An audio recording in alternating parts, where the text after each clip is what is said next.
اتنا بڑا یہ فراڈ ہے کہ عام انسان اس کا سوچ بھی نہیں سکتا. اسی لیے انوسینٹ لوگ اس دماغ میں پھنس بھی جاتے کیونکہ وہ سوچ بھی نہیں سکتے کہ کوئی دین کے نام پہ اس قدر شیطانیاں اور مکاریاں کر رہا ہے. آپ یقین کریں کہ دل و دماغ کی یہ کیفیت ہوگی تھی کہ یہ ابھی بھی سمجھ میں نہیں آتا تھا کہ یہ کیسے مطلب اتنا بڑا انہوں نے جھوٹ بولا. اور جب کوئی اپنا عقیدہ بدلتا ہے تو پوری طرح سے وہ ایک دفعہ خالی ہو جاتا ہے اندر سے. اسے ایسے لگتا ہے کہ اس کے کچھ بھی آپ نہیں بچا اس کے پاس. جس کو مطلب آپ ظاہر آپ سوچتے ہیں کہ آپ کا بھروسہ ٹوٹتا ہے تو آپ ٹوٹ جاتے ہیں.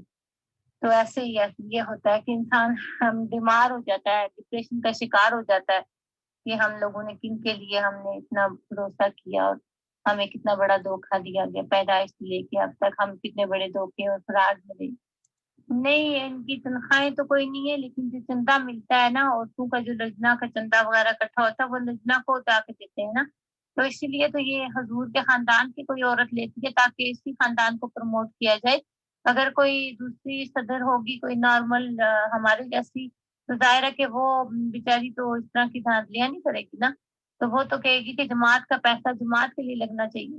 تو اسی لیے یہ کسی اپنے کو کھڑا رکھتے ہیں تاکہ جانچ سے بھی کلیکٹ ہو کے چندہ آئے اور لاسٹ میں ان کے کسی بندے کے ہاتھ میں جانا چاہیے. جب وہ لاسٹ میں ان کے کسی بندے کے ہاتھ تک پہنچ جاتا ہے تو پھر اس کے بعد ہی اپنی مرضی سے اسے استعمال کرتے ہیں. یہ بھی میں آپ کو بتانا چاہتی ہوں کہ میرے ابو کے جو جتنے بھی بہنیں بھائی قریبی رشتے دار دور کے رشتے دار سب انڈیا میں ہی ہیں ابھی بھی. اور صرف میرے ابو کو ملک بدل کی سزا جب ہوئی تھی ان کو وہ نکلے تھے اور ان کے 2 بچے تھے پیچھے, ایک 4 سال کا اور ایک 6 سال کا, اور ان کی بیوی اس وقت 24 سال کی تھی. تو پھر ابو کو جماعت نے کہا کہ تم اس کو طلاق دے دو کیونکہ تم واپس نہیں جا سکتے اب. تو پھر جب اس کو طلاق دے دی تو میری جو پھوپھو تھی ان کی بھی ابو کے ساتھ بٹے میں شادی ہوئی تھی.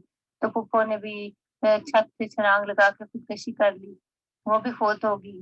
اور پھر وہ جو 2 بچے تھے وہ بیچارے ماں اور باپ دونوں کے نہ ہونے کی وجہ سے ایک کے بعد دوسرا ایک کے بعد دیگرے دونوں مر گئے.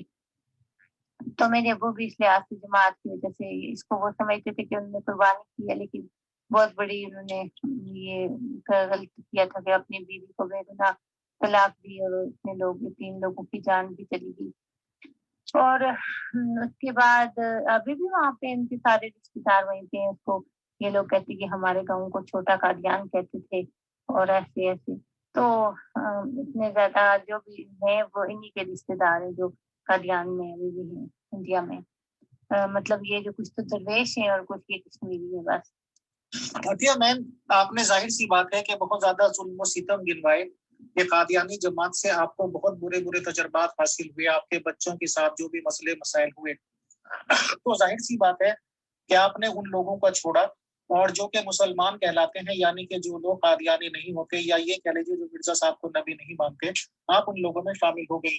تو قادیانی لوگوں کا ایک بہت ہی کیا کہتے ہیں محبوب مشغلہ, یا اردو میں میرے فرق ہو سکتا ہے, وہ سوال آٹومیٹیکلی یہ کرتے ہیں کہ چلیے جی آپ نے قادیانیت چھوڑ دی بٹ اب آپ کس فرقے میں ہیں. تو اگر آپ سے کوئی سوال یہ کرے تو اس کا پلیز بتائیں. پلس اگر کوئی بھی قادیانی آپ سے یہ سوال کرنے لگے, آپ یہ سمجھیں کہ میں ان کی نمائندگی کر رہا ہوں کہ چلیے قادیانیت میں آپ کو برائیاں لگی تو آپ نے قادیانیت کو چھوڑ کر مذہب اسلام جس کو کہتے ہیں اس کو قبول کر لیا. اگر مذہب اسلام میں بھی آپ کو یہی کمیاں لگیں جیسے مدرسے کے مولوی خدا نخواستہ کچھ زیادتی کر دیتے ہیں, یہ کر دیتے ہیں, وہ کر دیتے ہیں, تو کوئی قادیانی ہی اگر آپ سے یہ سوال کرنے لگے کہ چلیے آپ نے قادیانیت کو چھوڑ دیا تھا مذہب اسلام میں آ گئی اکارڈنگ ٹو یو, بٹ اگر مذہب اسلام میں اسی طرح کی آپ کو برائیاں لگیں تو آخر آپ کیا کریں گے, یا کیا مذہب اسلام کو چھوڑ دیں گے؟ بتائیں. شکریہ. جی فیصل بھائی, آپ نے جو سوال کیا نا اس سے پہلے بھی بہت لوگوں نے یہ سوال مجھے کیا ہے کہ ہاں جی آپ کون سے مسلمان ہوئی ہو, آپ سرکاری ہوئی ہو, آپ دیوبندی ہو گئی ہو, آپ سنی ہو گئی ہو, بریلوی ہو گئی ہو, ایسے کرتے ہیں. لیکن میں ان کو یہی کہتی ہوں کہ I am proud of my self being a Muslim. I am just Muslim, I don't need any sect of Islam. تو جب اللہ تعالیٰ نے خود فرما دیا قرآن پاک میں واعتصموا بحبل اللہ جمیعا ولا تفرقوا, تو میں کون ہوتی ہوں کہ میں کسی فرقے میں جا کے گھسوں. اور میں نے ابھی تک وہ فرقہ جس کو ناجی فرقہ کہتے ہیں 73واں فرقہ, وہ میں نے ابھی تک کہیں بھی نہیں دیکھا. اس لیے میں کسی بھی فرقے میں نہیں گھسوں گی. میں یہی چاہتی ہوں کہ میں مسلمان رہوں, اللہ اور اس کے رسول کی اطاعت میں زندگی گزاروں اور کسی بھی فرقے واریت میں نہ گھسوں۔ میں تو ہر مسلمان کو یہ اپیل بھی کروں گی آپ کے اس چینل کی توسط سے کہ خدا کا واسطہ آپ لوگ متفق ہو کے رہے، ایک دوسرے کے ساتھ جھگڑے نہ کریں۔ ان فرقوں میں کچھ نہیں رکھا، سب کا اللہ ایک ہے، سب کا محمد ایک، سب کا قرآن ایک، سب کا ایمان ایک۔ تو پھر آپ لوگوں نے یہ تماشے کس لیے لگائے ہیں؟ ان کی کوئی ضرورت نہیں ہے، یہ بند کریں گے۔ یہ دکانداری ہے، اس دکانداری کو پروموٹ کیا جا رہا ہے اور میں اس دکانداری سے اللہ کی پناہ مانگتی ہوں۔ جی اگر آپ کے پاس کوئی اور کوشچن ہے تو آپ کر سکتے ہیں۔ جی عطیہ میم، میں نے کافی آپ سے سوال و جواب کر لیے۔ میں اپنا عقیدہ تھوڑا سا آپ کو بتا دوں۔ میں اس بات کو نہیں مانتا ہوں کہ رسول اسلام جیسی شخصیت یہ کہہ کے گئے ہوں گے کہ جی ایک ہی فرقہ ہوگا جو آپ میں جنتی ہوگے، تو خدا نخواستہ باقی سادہ مسلمان دوزخی ہوں گے۔ بہرحال مسلمانوں میں 70 طرح کے فرقے ہیں، جیسے مسلمانوں ہندوؤں میں تو 400 سے بھی زیادہ فرقے ہیں۔ تو بہرحال میں بھی اس عقیدے کو نہیں مانتا کہ وہ ایسے کوئی لفظ کہہ کے گئے ہوں گے، اور مسلمان ہونا سفیشینٹ ہے، لا الہ الا اللہ محمد رسول اللہ صلی اللہ علیہ وسلم۔ باقی کی باتیں آپ مغل میم سے کریں، میں نے کافی ٹائم لے لیا میم، شکریہ، جزاک اللہ۔ جی شکریہ فیصل بھائی، میں ذرا ویٹ کر رہی ہوں، اچھی جی کچھ ریکارڈنگ کر رہی ہیں، ذرا ان کا میسج آ جائے تو سن لوں، اس کے بعد پھر میں کوشچن کرتی ہوں۔ ہاں جی بالکل، یہ بات صحیح ہے۔ کوئی بھی کبھی بھی محمد رسول اللہ نے اگر ایسا فرمایا بھی ہے تو آپ دیکھیے کہ اس دن ایک انڈین بھائی نے بڑا اچھا جواب دیا۔ کسی نے یہ پوچھا کہ وہ 73واں فرقہ کون سا ہوگا، تو انہوں نے فرمایا اتنی اچھی طرح سے کہ وہ ہوگا جو باقی 72 کو بھی جنت میں لے جانے کی فکر کرے گا۔ وہ نہیں ہو سکتا کبھی جو اپنے آپ کو جنتی کہہ رہا اور باقی سب کو جہنمی۔ تو مجھے یہ بات بہت پسند آئی ان کی، اور میں بھی یہی سمجھتی ہوں کہ یہ 100% ان کی بات ٹھیک ہے۔ اللہ تعالیٰ تو اپنی ساری مخلوق سے بے پناہ پیار کرتا ہے، تو اہل کتاب کو اللہ نے کسی جگہ نہیں کہا ہے کہ وہ کافر ہے۔ ہم لوگ تو اپنے مسلمانوں کو بھی ایک دوسرے کو کافر کافر کہنے لگے۔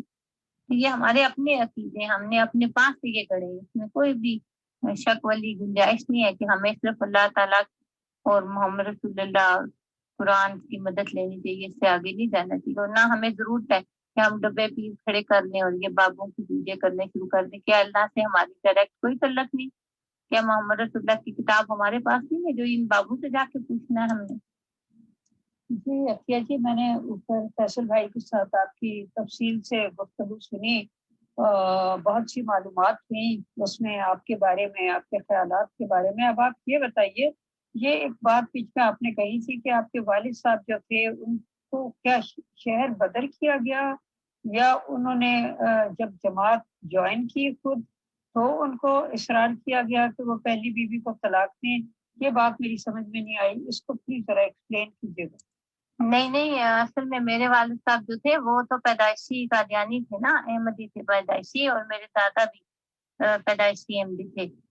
تو یہ ان لوگوں میں سے تھے جو پہلے 40 لوگوں میں سے جنہوں نے مسیح موعود کو مہدی وقت مان لیا تھا، ان لوگوں میں سے میرے پردادا بھی تھے، اور پھر میرے آگے سے میرے دادا اور میرے ابو، یہ سارے احمدی تھے، اور میرے پردادا کو جو ہے صحابی کہتے تھے۔ اور یہ پھر اس کے بعد میرے ابو کی وہاں انڈیا میں شادی ہوئی تھی، 2 بچے بھی تھے، بیوی تھی۔ تو وہاں سے جب ابو کو یہ فرقان فورس جو پاکستان میں آ کے قادیانیوں نے بنائی، اس فوج میں سے ابو کو ان لوگوں نے پیغام جماعتی طور پہ بھیجنا شروع کیے کہ وہاں سے انڈیا کی خبریں لے کے تو ہمیں بھیجو۔ اور وہ خبریں جو دیتے تھے وہ جاسوسی مطلب ایک کرتے تھے انڈیا کی، وہ تو اس میں پکڑے گئے تھے، اور پھر انہوں نے انڈیا والوں نے ان کو ملک بدر کی سزا سنا دی تھی۔ اور وہ آفٹر 60 ایئر، جب وہ 60 ایئر کے ہوئے تھے تو پھر انڈیا نے اجازت دی تھی ایک دفعہ کہ وہ اپنے گھر والوں کو ملنا چاہیں تو مل سکتے ہیں۔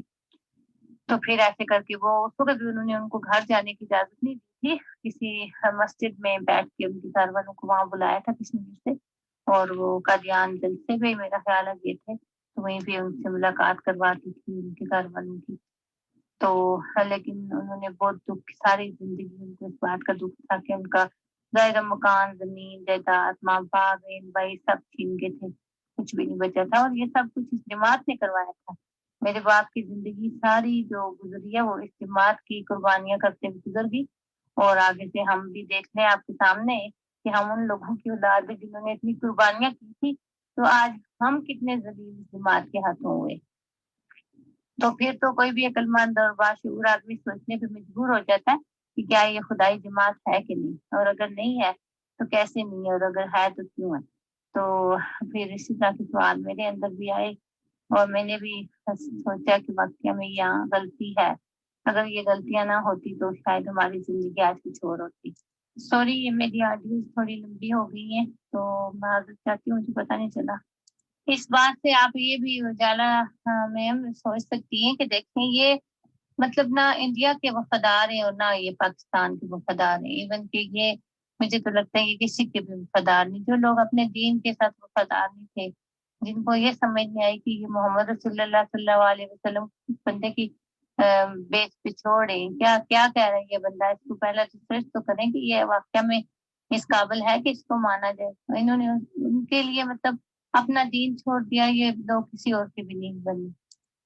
جی مجھے ذرا یہ بھی نہیں سمجھ آئی کہ ان کے جو 2 بچے تھے وہ جو چھوٹے چھوٹے انہوں نے چھوڑے تھے وہ کس طرح سے فوت ہو گئے، اور آپ نے بتایا تھا کہ جو ان کی سسٹر تھی وہ وٹے سٹے کی شادی ہوئی تھی اور پھوپھی نے چھت سے چھلانگ لگا کر خودکشی کر لی، اور لیکن بچوں کی ماں موجود تھی، یا بچوں کی ماں کو کیا ہوا تھا، کیا وہ بھی فوت ہو گئی تھی؟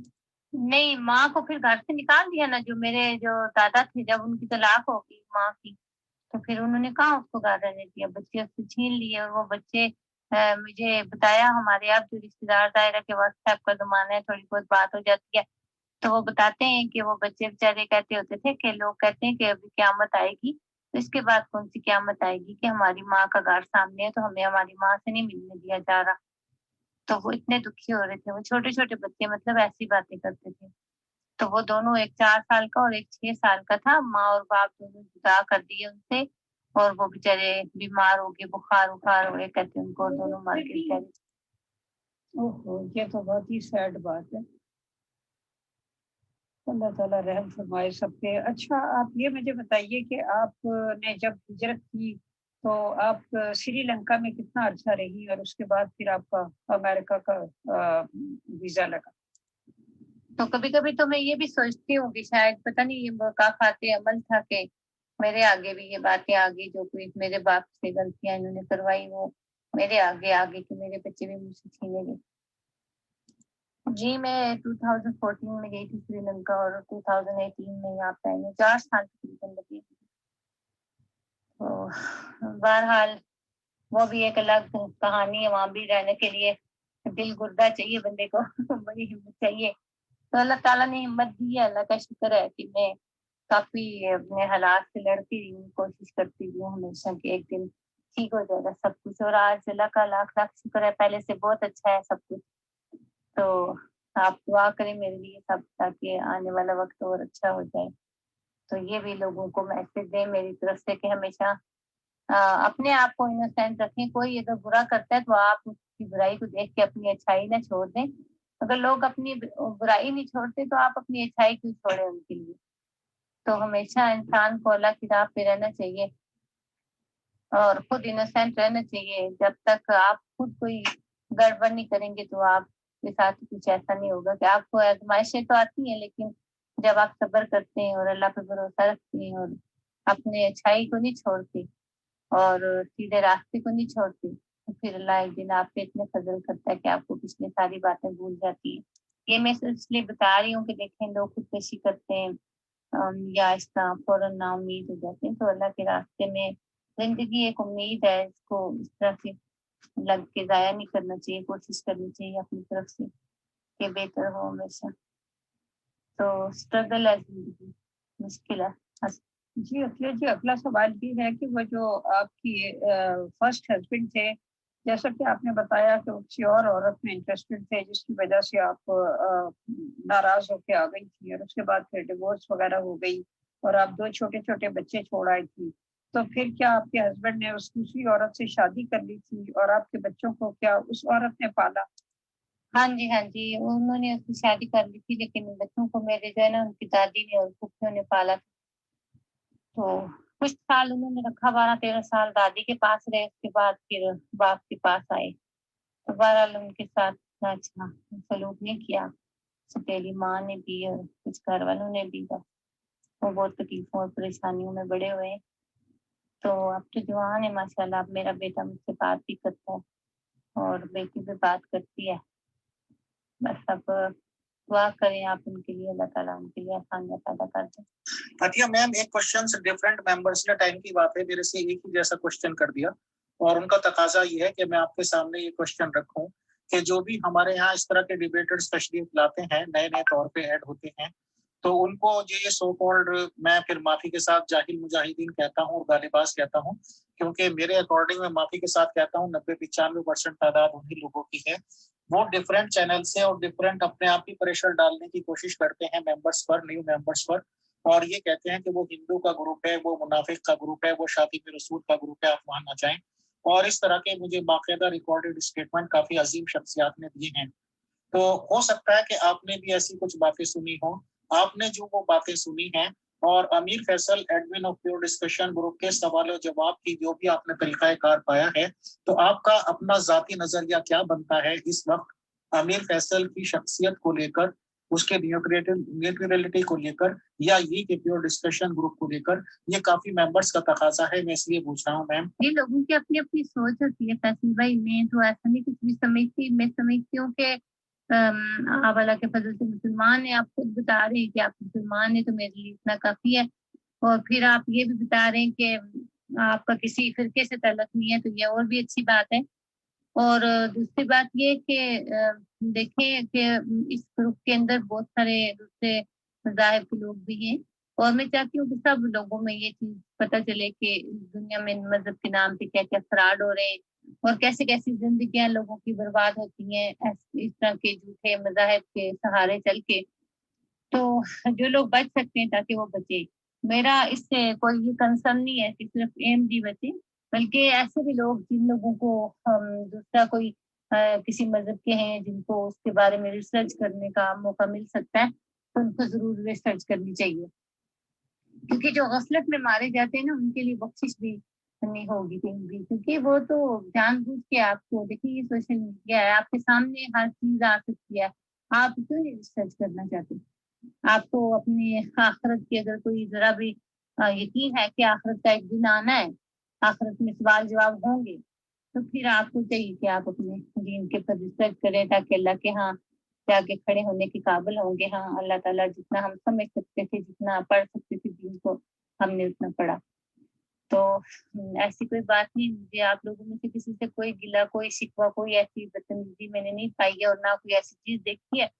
لیکن میں یہ ضرور کہوں گی آپ کو کہ جو بھی کوئی کہے آپ کو کچھ بھی, اس سے فرق نہیں پڑتا. آپ لوگ اپنی اچھائی نہ چھوڑیں, آپ لوگ ہمیشہ اللہ اور اس کے رسول کے راستے کریں, اور اسی میں بھلائی اور خیر چھپی ہوئی ہے. اور میرا کام تو صرف ایک پیغام پہنچانا ہے, اور میں وہ پیغام پہنچا رہی ہوں صرف اس لیے کہ لوگوں کو آگاہ کر سکوں.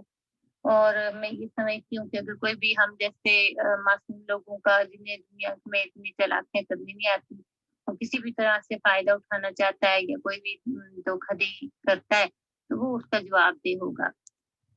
جی عطیہ جی, بہت شکریہ. آپ سے اگلا سوال یہ ہے کہ وہ جو آپ کے شوہر, آپ کے خالہ زاد تھے, وہ بھی آپ کے ساتھ ہی انہوں نے ہجرت کی تھی اور سری لنکا آئے تھے, اور اب کیا وہ آپ کے ساتھ امریکہ آ گئے ہیں؟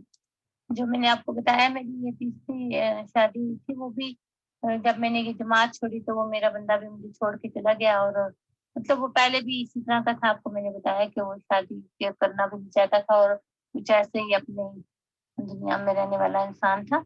تو اسے کوئی بچوں کی یا بیوی کی, گھر کی کوئی قدر ضرورت اور کوئی کسی قسم کی ذمہ داری کا بھی احساس نہیں تھا.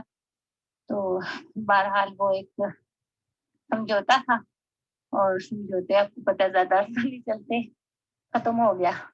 ہاں جی, وہ میرے ساتھ امریکہ آ گئے, اور امریکہ آ کے انہوں نے پھر جو ہے ہمیں چھوڑ کے ڈسپیئر ہو گئے تھے کہیں. تو پھر ہم نے یہاں پہ اس کو ڈھونڈنے کی کوشش کی, اور پولیس سے رابطہ کیا. پولیس والوں نے ہمیں اس کا باقی مطلب جو چیزیں, سوشل سیکورٹی نمبر اور یہ وہ پوچھا. ہم نے کہا ہمارے پاس نہیں ہے, تو ہمارے پاس صرف اس کا فون نمبر تھا. تو اللہ کا شکر ہے کہ انہوں نے فون نمبر سے اسے ٹریس کیا اور پھر اسے عدالت میں پیش کیا. تو یہ تو آپ کو پتا ہے اچھے ملک ہیں, یہاں تو سننی جاتی ہے. تو انہوں نے یہ لفظ بھی اس سے نہیں سنا کہ میں نے کمیونٹی چھوڑ دی ہے, یا کمیونٹی کے اندر. انہوں نے کہا کہ تمہارے بچے ہیں, اور تمہیں چاہیے کہ اپنے بچوں کا خرچہ دو. تو پھر اب جو ہے تقریباً 5-6 مہینے پہلے سے وہ خرچہ دینے لگا ہے.